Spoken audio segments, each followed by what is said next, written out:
The last step of solving your Megaminx is to do PLL. So the first part of this is going to be your edges. You're going to want to solve all the edges. And the one algorithm I like to use that looks like this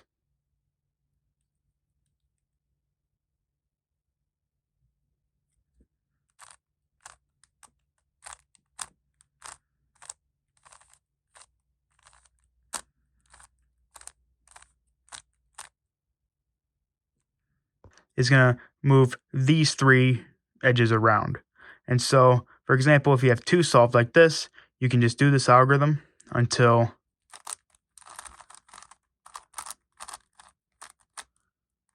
they're solved. Now, if you end up with a case where these two are solved and these three need to be switched, you can hold the cube like this because these two pieces won't be affected, and you can actually switch these around until either this piece or this piece are solved.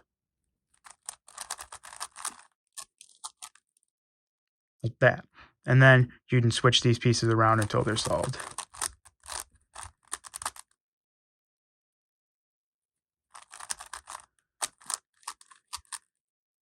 Just like that. Last step of PLL is to permutate all the 5 corners. We're going to move these around is we're still going to use our 4 move sequence, except we're going to take the last move off it. So it's just going to look like this. And now using that, we can take this edge piece, so orange and green, and we're going to put it in between its edge. So for example, we take it out like that, so it's here. And don't worry about the mess up on the bottom. If you do this step correctly, it should resolve itself. We're going to take these 2 edges, and we're going to move them over. So this corner is going to go between the edges. We're going to undo those 3 moves. So we're going to do that 3 move sequence backwards.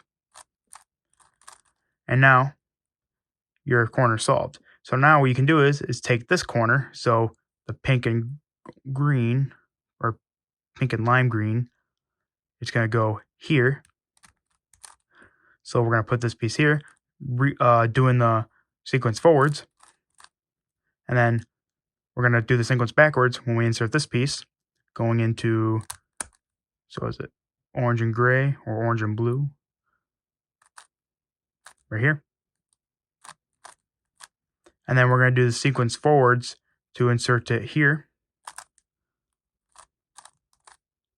And then your last corner will be backwards. So while solving any puzzle, keep in mind that there can only be an even amount of swaps to solve the cube. So for example, while my 5 corners are unsolved, so every single one of them are unsolved, if I move this corner here, that's 1 swap. So for example, we got 1 swap, 2 swaps, 3, 4 swaps. So if you go through all these steps and then you've messed up at the end, or your bottom part ain't solved, there's a chance that you've done an odd number of swaps. Keep that in mind.